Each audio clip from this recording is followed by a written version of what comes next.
Dear viewers اور subscribers اور میرے قابل قدر طلباء، حسب سابق آپ کی خدمت میں حامد اقبال خان خطاط ایک اور نئی ویڈیو کے ساتھ حاضر ہے۔ آج کی ویڈیو میں آپ سیکھیں گے اللہ تعالیٰ کے اسم السلام کی خطاطی اور جانیں گے مختصر سی شرح۔ آپ سے گزارش ہے کہ مکمل ویڈیو دیکھیں اور سنیں۔ السلام کا مطلب ہے تمام نقصانات سے محفوظ۔ السلام کی شرح میں علماء فرماتے ہیں کہ السلام وہ ہے جس کی ذات عیب سے اور جس کی صفات نقص سے اور افعال شر سے محفوظ ہوں، تو جون سی بھی سلامتی موجود ہے وہ اس کے ساتھ منسوب ہے یا اسی سے صادر شدہ ہے۔ ڈیئر طلباء اور ڈیئر ویورز، السلام اسم کے فوائد بیان کرتا چلوں کہ اس اسم کے فوائد یہ ہیں کہ بعد نماز فجر 1000 مرتبہ پڑھنے سے علم اور ذہن میں تیزی اور قوت حافظہ زیادہ ہو جاتا ہے۔ از دلائل الخیرات۔ السلام یہ اسم بغیر الف کے بھی لکھا گیا ہے اور الف کے ساتھ بھی لکھا گیا ہے۔ اس اسم پاک کا پڑھنے والا برے افعال اور برے کردار سے محفوظ رہتا ہے۔ اس اسم کا ذکر کرنے والا بوجہ علم اور بوجہ سخاوت مشہور ہو جاتا ہے۔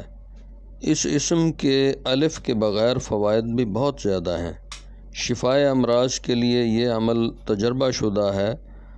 مرض شدید میں مریض کے سرہانے بیٹھ کر اس طرح تسبیح پڑھیں کہ تسبیح مریض کے سر کے ساتھ مس کرتی رہے۔ جب تسبیح ختم ہو تو اس کو مریض کے سرہانے کے نیچے رکھ دیں اور دوسرے دن وقت مقررہ یا کچھ قبل پھر تسبیح نکالیں اور اس طرح پڑھیں اور تسبیح دوبارہ سرہانے کے نیچے رکھ دیں۔ اس طرح 3 دن یہ عمل مکمل کرے اور تسبیح مریض کے سرہانے تا شفا رکھی رہنے دیں۔ انشاءاللہ پہلے دن سے ہی افاقہ ہوگا اور جلد شفا ہوگی۔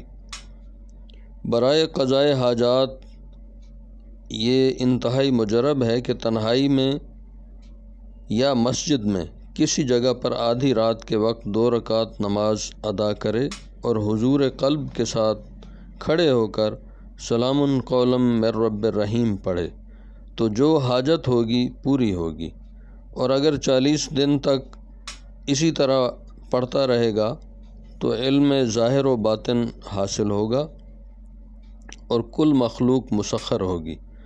از شرح اسماء الحسنی، از تنویر الاسماء، مصنف امام محمد غزالی رحمۃ اللہ علیہ۔